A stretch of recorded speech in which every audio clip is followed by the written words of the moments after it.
Gopi Jana Bhallabha Girivaradhari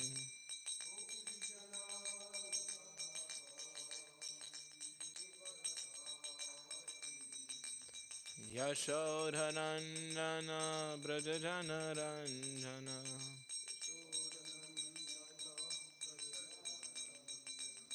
Yashodhanandana Brajajana Ranjana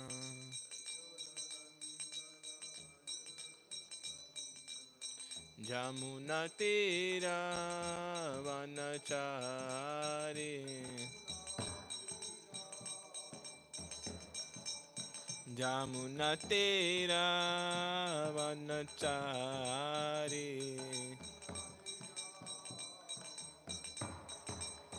Hare Krishna, Krishna Krishna, Hare Hare, Hare Rama, Rama Rama, Hare Hare.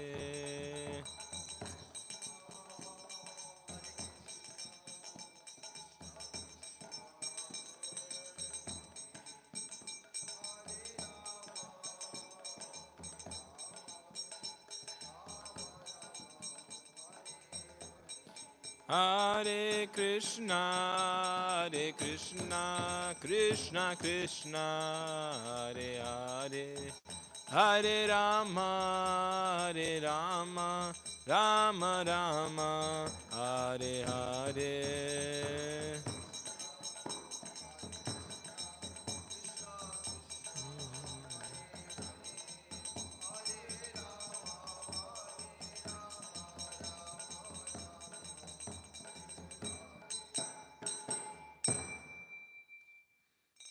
Jai Om Vishnupad Paramahamsa Prarajakarya Stotra Tata Shri Śrimad His Divine Grace A.C. Bhaktivedanta Swami Srila Prabhupada Ki Jai Om Vishnupad Paramahamsa Prarajakarya Stotra Tata Shri Śrimad His Divine Grace Srila Bhakti Siddhanta Saraswati Goswami Maharaj Prabhupada Ki Ananta Koti Vaishnava Vrinda Ki Namacharya Srila Thakur Ki Prem Se Kaho Shri Krishna Chaitanya Prabhu Nityananda Shri Advaita Gadadhara Shri Vasati Ghaura Bhaktarit Ki Shri Shri Radha Krishna Gopa Gopinath Radha Kunda Shama Kunda Giri Govardhana Ki Shri Vrindavan Dham Ki Shri Navadvip Mayapur Dham Ki Shri Jagannath Puri Dham Ki Ganga Mai Ki Jamuna Mai Ki Tulasi Devi Ki Bhakti Devi Ki Samaveda Bhakta Vrinda Ki Gaura Premanandi Hari Hari Bo. All glories to the Sum of the devotees. Hare Krishna. All glories to the Sum of the devotees. Hare Krishna. All glories to the Sum of the devotees. Hare Krishna. All glories to Shri Guru and Shri Gauranga. All glories to Srila Prabhupada. Srila Prabhupada ki jai. Hare Krishna. Śrimad Bhāgavatam ki jai. So it says, Jiva Goswami says that whatever is begun, if whatever you do, whatever function, if you begin with the chanting of the holy names and you end with the chanting of the holy names, then whatever happens in between is perfect. So I chanted a little Maha Mantra. I tried to speak something with the mercy of His Grace Dayananda Prabhu. And then maybe I'll chant one Maha Mantra at the end just so we can fulfill that requirement. Jiva Goswami states it. Jiva Goswami. I have to. He gives it in a commentary. Oh, the verse. Yeah, third canto, chapter 22, verse 32. That's the verse. 32. 3:22:32. Om Namo Bhagavate Vasudevaya.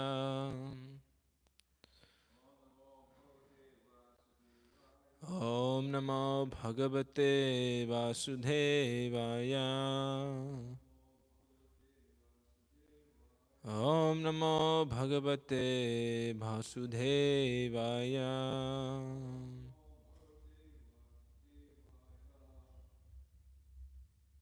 Narayanam Namaskritya Naram Chaiva Narottamam Devim Saraswatim Vyasam Tato Jayam Udhirayet Nastrapeshu Bhadreshu Nityam Bhagavata Sevaya Bhāgavati Uttamasloke Bhakti Bhavati Naishtaki Krishne Swadhamo Bhagate Dharma Gyanadvi Saha Kalana Samdrisa Mesa Puranako Dunoditaha.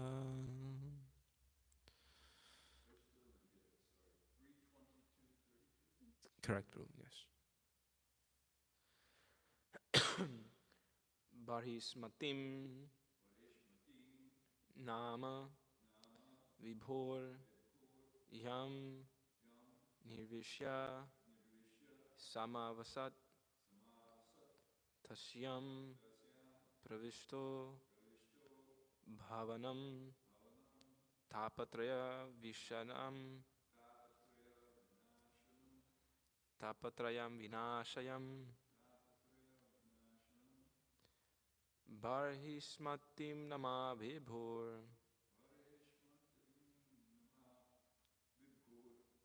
Yam Nivishya Samanvasat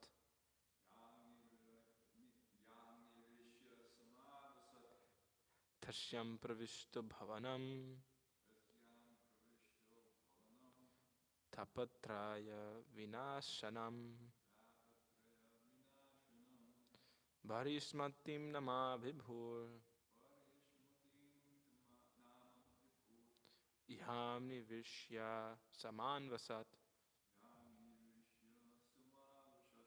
Tasyam Pravishto Bhavanam Tapatraya Vinasanam Bharismatim Nama Vibhur Yam Nivishya Samavasat Tashyam Pravishto Bhavanam Tapatraya Vinashanam.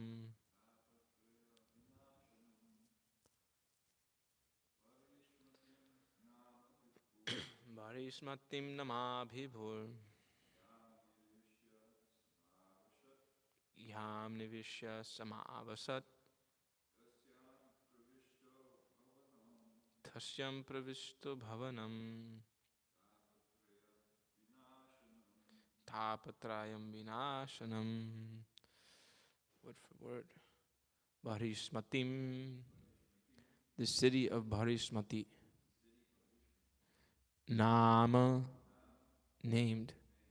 Vibhu, the very powerful Swayambhuva Manu.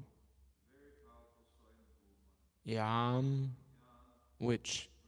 Nirvishya, having entered. Samavasat, he lived in previously. Tashyam, in that city. Pravistaha, entered. Bhavanam, the palace. Tapatraya, the threefold miseries. Vinashanam, destroying. Translation and purport by His Divine Grace A.C. Bhaktivedanta Swami Srila Prabhupada Ki Jai. Translation. Having entered the city of Bharismati, in which he had previously lived, Manu entered his palace, which was filled with an atmosphere that eradicated the three miseries of material existence. Purport. The material world, or material existential life, is filled with threefold miseries. Miseries pertaining to the body and mind, miseries pertaining to natural disturbances, and miseries inflicted by other living entities. Human society is meant to create a spiritual atmosphere by spreading the spirit of Krishna consciousness. The miseries of material existence cannot affect the status of Krishna consciousness. It is not that the miseries of the material world completely vanish when one takes to Krishna consciousness, but for one who is Krishna conscious, the miseries of material existence have no effect. We cannot stop the miseries of the material atmosphere, but Krishna consciousness is the antiseptic method to protect us from being affected by the miseries of material existence. For a Krishna conscious person, both living in heaven and living in hell are equal. How Swayambhuva Manu created an atmosphere wherein he was not affected by material miseries is explained in the following verses. Om Ajnanatimidandasya Ghananjana Shalakaya Chachurun Militam Yena Tasmai Shri Gurve Namaha Shri Chaitanya Manobishtam Stapitam Yena Bhutale Swayam Rupa Kadamayam Dadhati Swapadantikam Bandeham Shri Gurau Shri Yutapatakamalam Shri Gurun Vaishnavam Shta Shri Rupam Sagrajatam Sahagana Raghunatam Vitam Tam Sajivam Sabetam Savadutam Parijana Sahitam Krishna Chaitanya Devam Shri Radha Krishna Padan Sahagana Lalita Shri Vishakan Vitam Shta He Krishna Karuna Sindhu Dinabandho Jagatpate Gopesha Gopika Kanta Radha Kanta Namosute Tapta Kanchana Gaurangi Radhe Vrindavaneshwari Vrishabhanu Sute Devi Pranamami Hari Priye Bhanchakalpatarubhyashta Kripa Sindhubhya Bhaja Patitanam Pavanebhyo Vaishnavebhyo Namo Namah Shri Krishna Chaitanya Prabhu Nityananda Shri Advaita Gadadhara Shivasadi Gaura Bhaktavrinda Hare Krishna Krishna Krishna Hare Hare Hare Rama Rama Rama Hare Hare Mukam karoti vachalam pangulang hayate girim yakripa tamaham bande shigurum ninatharanam Bharismatim namabhe bho yamni vishya saman vasat tasyam pravistu bhavanam tapatrayam vinasanam. Having entered the city of Bharismati, in which he had previously lived, Manu entered his palace, which was filled with an atmosphere that eradicated the three miseries of material existence. Tapatraya, the threefold miseries. So the living entity in this material world is constantly being poked by this trishul. Trishul is called now, the kind of like the pitchfork looking thing that Maya is constantly poking us with this. The three kleshas, Adhyatma klesha, Adi Bhautika klesha, and Adi Dhaivika klesha. Adhyatmika klesha is our own mind and senses giving us so much trouble. Even if there's even the slightest disbalance in the body, one gets thrown off. For example, I haven't been able to sleep well over the last few days, and somehow, one starts to feel grouchy, grumpy, maybe a little anxious. So this is the only body and mind giving one trouble.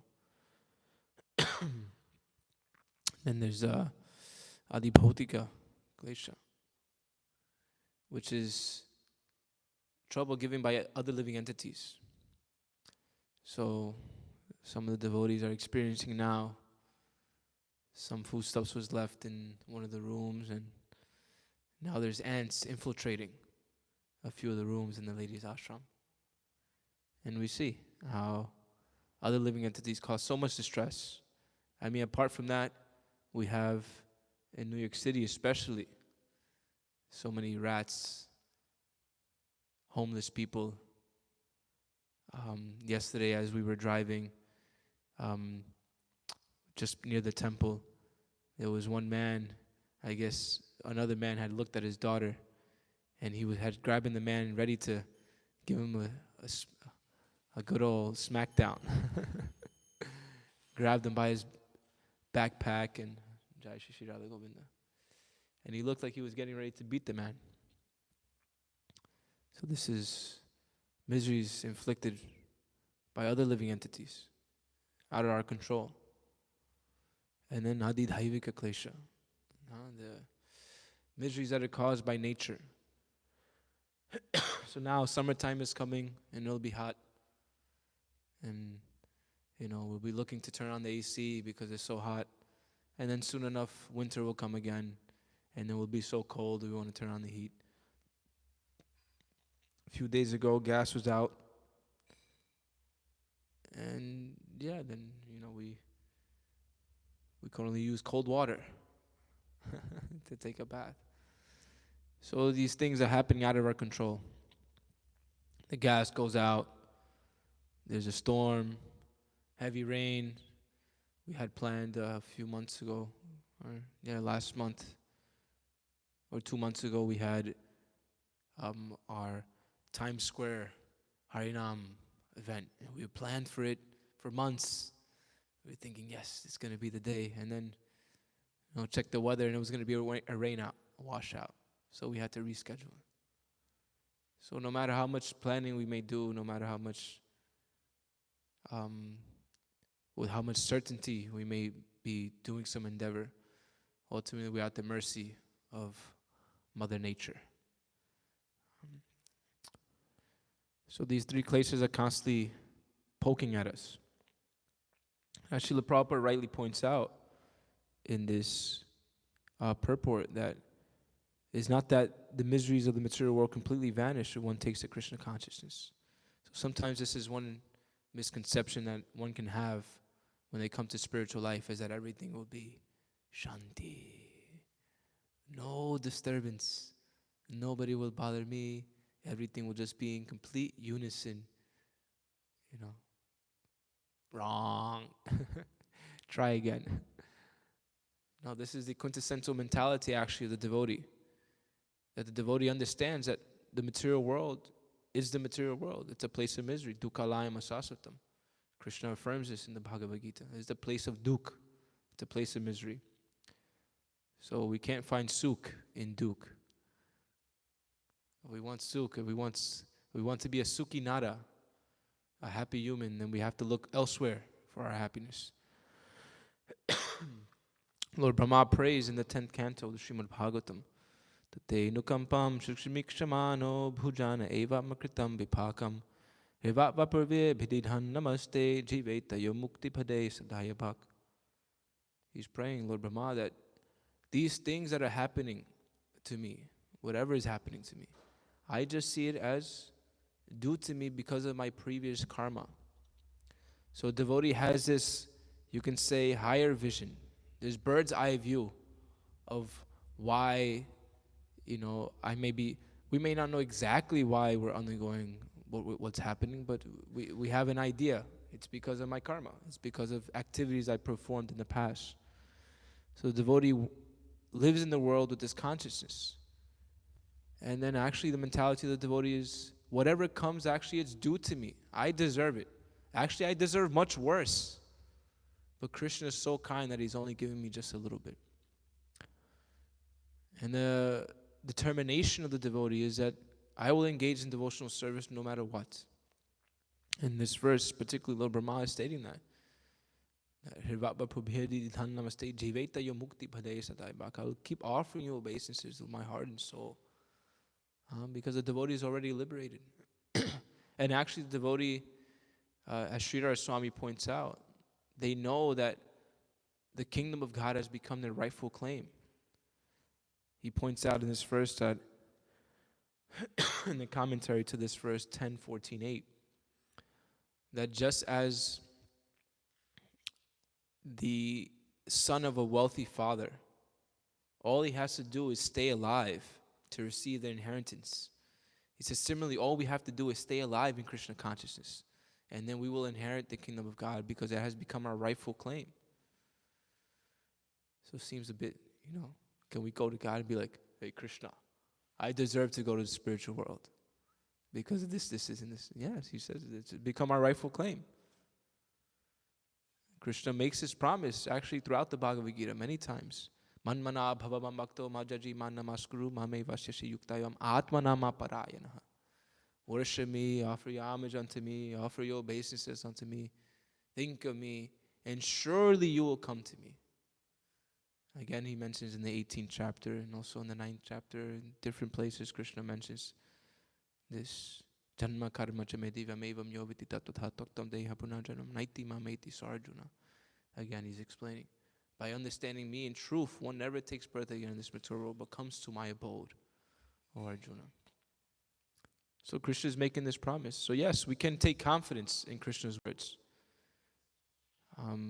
Prabhupada, many times when he spoke, he would make these conclusive statements, shastric statement. He would quote Krishna conclusively. And sometimes a reporter may ask, Prabhupada, what do you think about, His Divine Grace Swamiji, what do you think about this? No, I don't think. I am not thinking. I am just saying what Shastra says. I am not thinking. So this actually, Shastra is the life of a devotee, is the Vakya, is the, whatever the devotee speaks ultimately should be Shastra. Because in this way we're protected. In this way, our words are empowered. In this way we're speaking things actually that is pleasing to Krishna as well. Because this is the aspiration of a devotee, is to please Krishna with their mind, body, and words. Right? The Tridhanda sannyas represents this, mind, body, and words.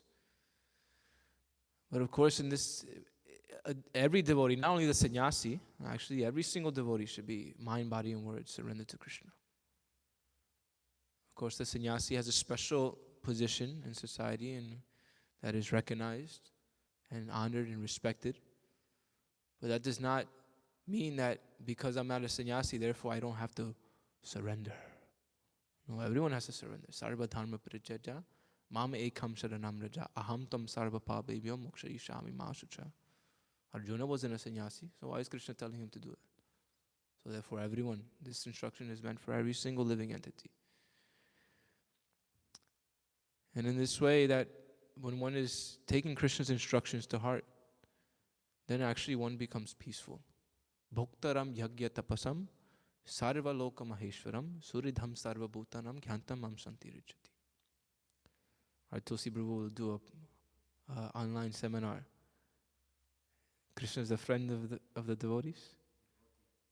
Krishna is a devotee of sorts. Bhakta Vatsala. But similarly, we can apply this Suridham Sarva Bhutanam. He's the best friend of everyone. So this verse says like that, no? Bhoktaram yagya tapasam. Krishna is the enjoyer of all sacrifices. Sarva loka maheshwaram, and he's the controller of all. Hare Krishna? What's this? Who do we?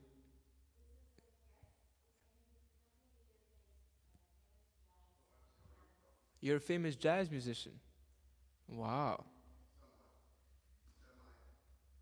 What instrument do you play? You play the piano. Very nice. Can you play harmonium, maybe? Okay. Oh, great. Okay. Yeah, so please. So come more often. You can consider this your spiritual home.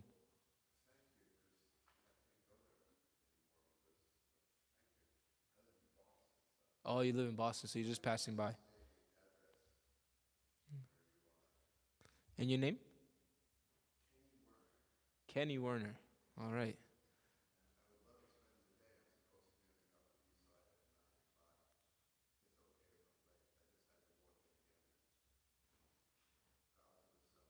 Oh, yes. The Supreme Self, Krishna.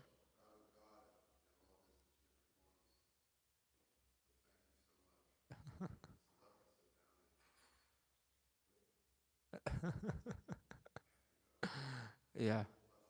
Okay. Hare Krishna. Take care, Kenny. Yeah. Yes.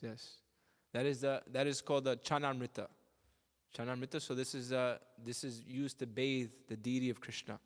And actually, when we drink this Chanamrita, it purifies the body, purifies the consciousness. So take a whole cup if you want. No one's stopping.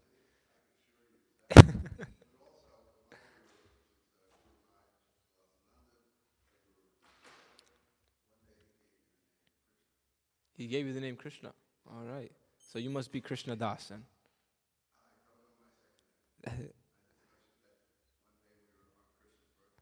Janmashtami. Okay.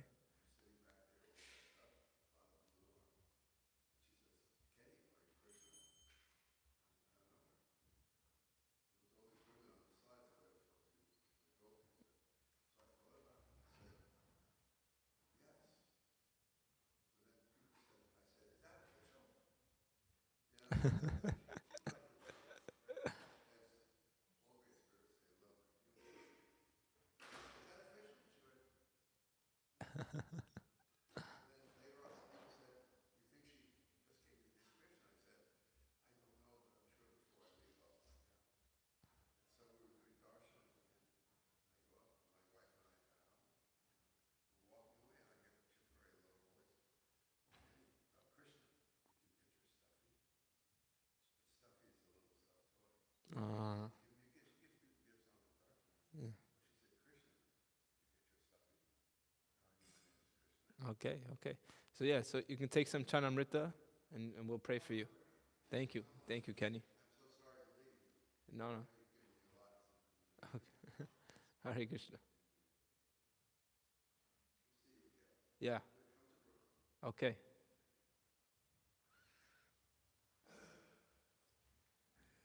Yeah, so somehow everyone's attracted to Krishna. You never know. Even jazz musicians named Kenny. But yeah, so this threefold material miseries, they're not affecting the devotees. Even though, yes, the devotees are going through so-called troubles. Devotee may be suffering from some disease. They may have gotten into some accident. They may have um, whatever legal issues and things like this. But again, it's just a part of being in the material world. Srila Prabhupada many times would say, make the best use of a bad bargain. That means that this material world is a bad bargain. It's a place, it's Martyoloka, it's a place of death. So we can't expect that there's going to be roses and gardenias and, unicorns and butterflies. It's going to be a pretty gruesome place. But the devotees can actually have some happiness in this world because they're just constantly, again, glorifying Krishna. And this is the happiness of the devotee. Tasma ekena manasa bhagavan sattvatam patihi shotavya kititavyastha dhyaya pujascha nityada. Constantly glorifying Krishna. And when bhajan is said, Bhakti Vinod Thakur says, I don't know how much pleasure there is in these two syllables, Krishna. The devotees is being in kirtan, glorifying the Lord, taking the Lord's prasadam. Just yesterday, with His Grace Tulsi Prabhu and His Grace Dayananda Prabhu and Pandava Prabhu, we visited one program. And, it's interesting because I was thinking that when we got there, there's not many people, and I brought Prabhu and I brought the devotees and I was telling them, let's go for this program. But then it was blissful, actually. It was blissful when we sat down and we chanted for Jagannath Baladev Subhadra Gaurnitai. There were many great sadhus there also with us, present in their picture form. And so it was a blissful experience. An hour and a half we chanted and it was nice. And then I was thinking, we're not going to be able to see the darshan because now they're running late. But then I see Lord Jagannath reciprocated because it was as just about maybe 5 minutes remaining before we had to leave. They opened and they started the Abhishek and then they had us all come up and do Abhishek. So we see Krishna's reciprocating with his devotees. And even this morning I was thinking again, same thing as Arjuna Nanda and myself and Dayananda Prabhu and here for Guru Puja. But it was a blissful Guru Puja, just the three of us. So. Because actually, when we're engaged in the process of Krishna consciousness, we're connected to the whole Guru Parampara, the whole lineage, the whole Gauriya Vaishnava Sampradaya is there. That's why even if we just sit down to read Bhāgavatam, Srila Prabhupada is present, Bhihasa Dev is present, Parikshit Maharaj, all the previous acharyas, they're there. They're all present. So we can, if one is able to read with that faith and that consciousness, one actually never feels alone. Depression in this world it's a common thing, especially during this COVID pandemic. Many people were feeling alone and depressed. But it's because this happens. One of the reasons it's given is because entering into tamagun, the lower modes of nature, But even for a devotee can happen. But a devotee, one of the qualities that's given in the 16th chapter of the Bhagavad Gita, in the first 3 verses, is abhayam. And Prabhupada explains in the purport, abhayam is fearlessness. But he explains actually that fearlessness comes from knowing that Krishna is always in the heart. So because Krishna is always in the heart, we're actually never alone. There's never a time when actually we're alone. And what Krishna means is Krishna's energies is also there. So it means actually everything is there, always, at every time, every moment. But the value of association of devotees is that because I'm forgetful, I have the blessings of devotee association to constantly remind me Krishna is there. And what do the devotees do when they come together? Machitta makata prana bodhayantas parasparam katha nityas tushanti cha ramanti cha. So they're thinking about the Lord, glorifying the Lord, and when they come together, they're deriving great pleasure, joy, and satisfaction from glorifying the Lord together. So this is the value of sadhu sangha. And actually, there's a verse, very nice verse in the Chaitanya Charitamrita. Let's see if I have it saved here.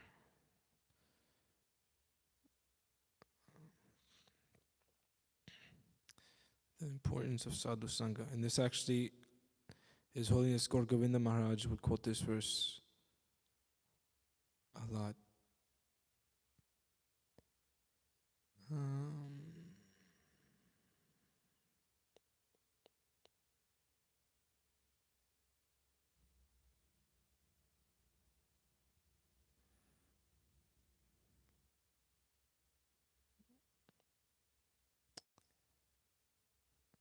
Krishna Bhakti Janma Mula Hai Sadhu Sangha. Krishna Prema Janme Tenho Punya Muktya Anga. So this verse says that the root cause of devotional service to Lord Krishna is association with advanced devotees. Even when one's dormant love for Krishna awakens, association with devotees is still most essential. So why is this? I mean, when you go back, the basis of this we can understand. When you go back to the spiritual world, what is there? Krishna and his devotees. So this is what we're aspiring for. So sadhana bhakti means that we're practicing. We're in the stage of practice. So one has to practice in being in the association with Krishna's devotees and relishing that association and being wholeheartedly invested in that association. As like this is the only thing of value in this world, actually, Krishna and his devotees. Because one is in a dangerous position when one starts to not appreciate the devotees. This is a slippery slope. You're on the highway to hell, so to speak. If this mentality starts to creep up in one's mind, one should immediately run to the deities, run to the nearest devotee. Prabhu, I'm having this issue. I'm starting to think about this way, about the devotees. Immediately one should go and pray to Krishna. One thing I found helpful in my life is every morning praying for the devotees' advancement. Actually, His Holiness Bhakti Rasayan Sargar Maharaj, one time he was here and we were doing japa circles. And Maharaj said, he said, one way to make rapid advancement. So he said, as soon as he said that, my ears went up. Yes, Maharaj, I'm listening. He said, every morning, when the deities open, you pray for all the other devotees to make rapid advancement. He said, in this way, Krishna will make you advanced also. So I was thinking, okay, I'll do it every day. And especially that devotee that you're having a difficult time with, that's the one you pray the most for. Krishna, please make an advance. Krishna, please give him pure love for you immediately. And in this way, we can root out this envy that's like shackles in the heart, that is covering our heart. This nasty envy is like has anybody ever seen any horror movies? Gremlins, nasty demon monster. You can just imagine envy being like that. It's a horrible thing. So if we can root out this envy, of course, by Krishna's grace, Krishna's mercy, praying to Krishna every day to please remove this lust, envy, greed, anger, pride, illusion, false ego from the core of my heart that I've held these things actually so dear to me, but they haven't done me any good. Actually, they've strangled me. They've dragged me all over this Brahmanda, bringing me nothing but misery. But somehow I just can't let go. Why? Because I'm an idiot. But Krishna, He can give us intelligence. And actually, He says when we serve Him with love, Tesam satata yuktanam bhajatam pritipurukam dadhami bhudi yogam tam yena mamapayantite. So the one who's devoted to constantly serving Krishna with love, He gives the intelligence by which they can come to Him. So I know everyone here has taken the intelligent choice to serve Krishna, to dedicate their life to Krishna. And I pray that I can constantly remain in the association of such devotees and serve them with my heart and soul. And in this way, stay on the ship back to Godhead, back to Goloka. Okay, that was it for the class today. If there's any questions, comments, corrections. Yes. Bharismatim namabhibhur yamni vishya samanvasat tasyam pravishtu bhavanam tapatrayam vinasanam. Having entered the city of Bharismati, in which he had previously lived, Manu entered his palace, which was filled with an atmosphere that eradicated the three miseries of material existence. So that just made me think also the temples are like that. Prabhupada said the temple should be Vaikuntha atmosphere. No anxiety. And I mean, we can feel that being here, living in New York City. It's like, this place is madness outside. You walk out the door, it's crazy, madness. But as soon as you walk into Krishna's temple, Radha Govinda Mandir, okay, it's peaceful.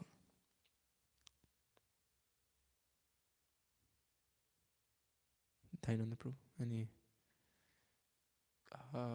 corrections, comments,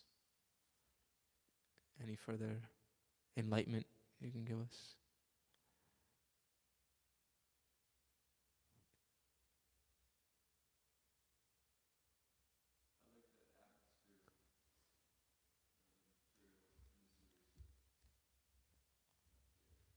Mm.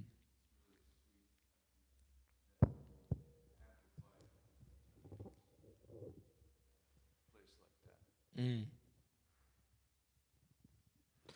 Yeah, I meditate on this. Is like when people are coming to the temple. So that's I also, another aspect of that. I think that's the importance of the devotees having nice relationships among themselves. Because when people come in, then they're observing what's going on, how the devotees treat. Because we go out and we say, yeah, this is the best philosophy. You'll be so happy.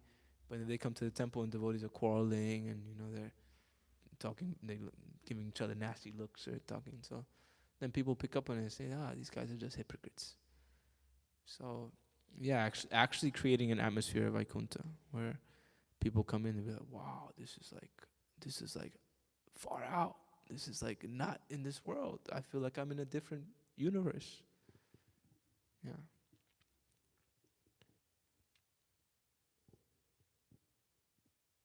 Okay, so we'll end here. Śrimad Bhāgavatam ki, Srila Prabhupada ki, Ghaura Premanandi, Hari Hari Bol. Hare Krishna. Panchakalpatarubhyascha kripa sindhubhya